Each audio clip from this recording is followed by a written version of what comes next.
saka yun po. Pero sa adults pa rin. Ako magpipirma sa akin, ma. Kakailanganin ko po ng mga ID. Wala po kayong pet, ano? 33. 33 na yung pinakamainit. Tapos sa gabi po, nag-range po kami ng 27.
Okay, so this is our setup, guys. Yan. Simple lang yan, guys. Okay. Okay yan, guys. Preparing kami for bonfire later. So namumulot lang kami rito ng mga dried leaves. So mamaya medyo malaki-laki yan. So ito naman inside our yan. So ready na. Very cozy.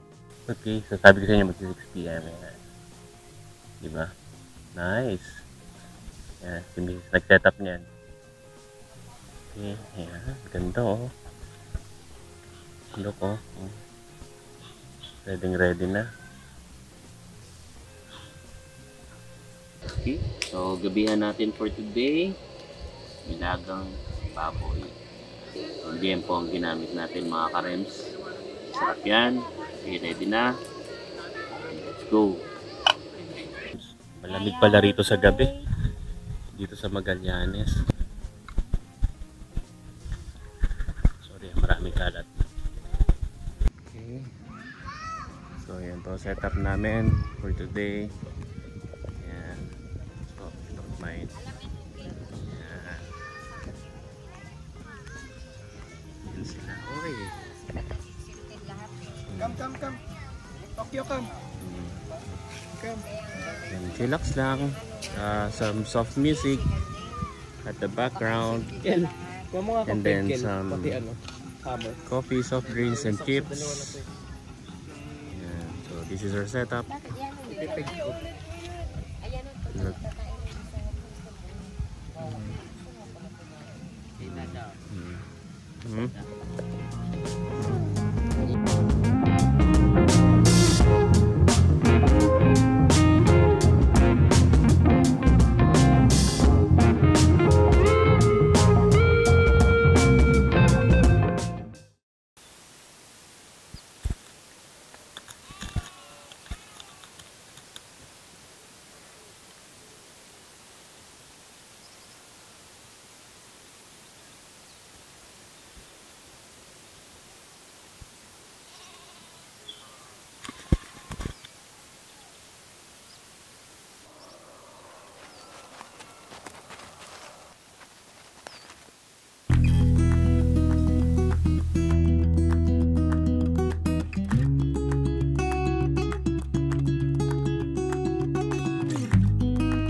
Okay, good morning mga karems. It's our second day, early in the morning here at Buhay Resort. Just relaxing. So, pakita ko lang. Yan. So, this is, yan, nagbe-breakfast sila. And mamaya check natin yung mga amenities ko ano meron dito mga karems. Look at that morning. Diba? Very relaxing.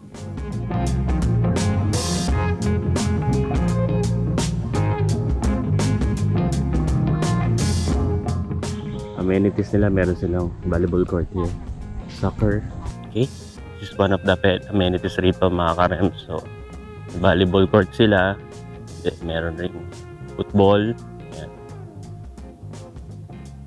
Okay, I think meron rin yung mga mag-enjoy yung mga kids. Kanilang mga amenities, pwede kang mag-borrow ng football, goalie, soccer ball. Then free yung bonfire nila every 8 p.m. Limit for 1 hour kung gagamit ka. So, try natin yung some of their amenities. Actually, pwede kang gumamit na mga gamit is good for 1 hour, pero magbabayad ka lang ng deposit na 500. Refundable naman once na binalik mo na yung gamit. So, di ko alam kung anong lalaroin natin dito. So, meron sila mga board game, yan, dominoes, yan, jumbo checker, yan, the classic sungka. What else? Magnetic dart. So this is one of their amenities with na trinay namin dito. Yan.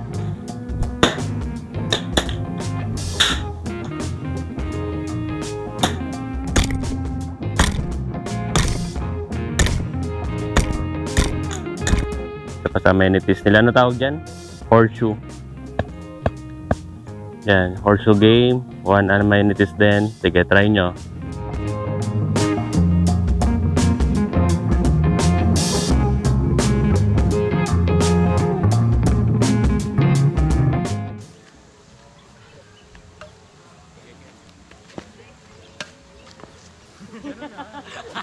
Parang nagulat ka ah.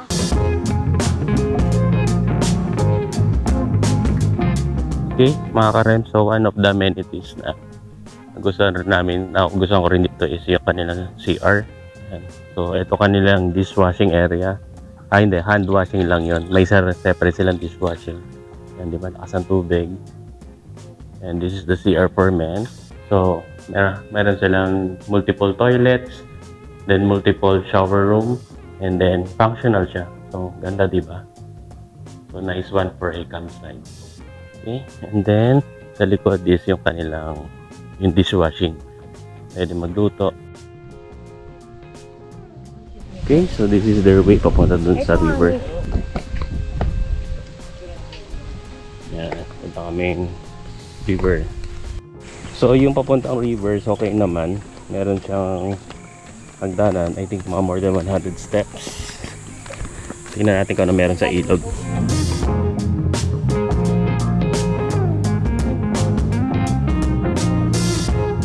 Buti ginawa na nila ng ganito, no? Bakal. Tibay to, oh.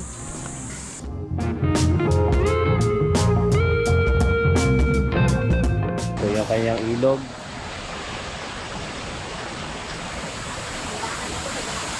Kaso nga lang, medyo ingat lang para madulas. So, di mainit naman, di ka mangingitin.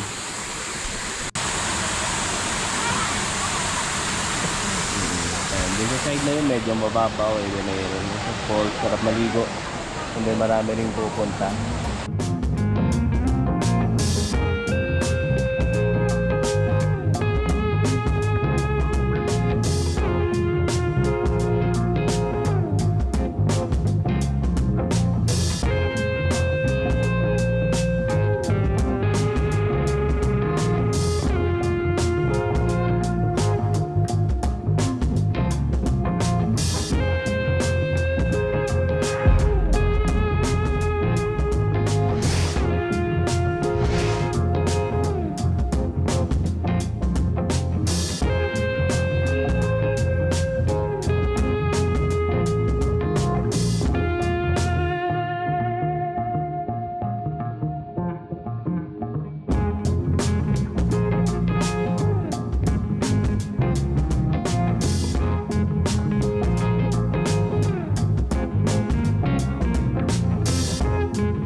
Yung iba kasi, pag mag-avail kami ng amenities sa additional charge, no, honey?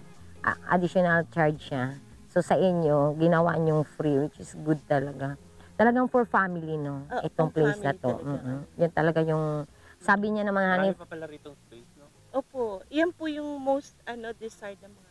They Kasi want ito. to be private. Private, oo. Ito yung may nakita pa rin ako nag-vlog dyan sila. Si, Ito pala yung spot lakbay niya. nila yun. Oo. Diyan siya nag-set up. napanood mo yan? Oo, yun. Ito nag-set up. Nakapick up.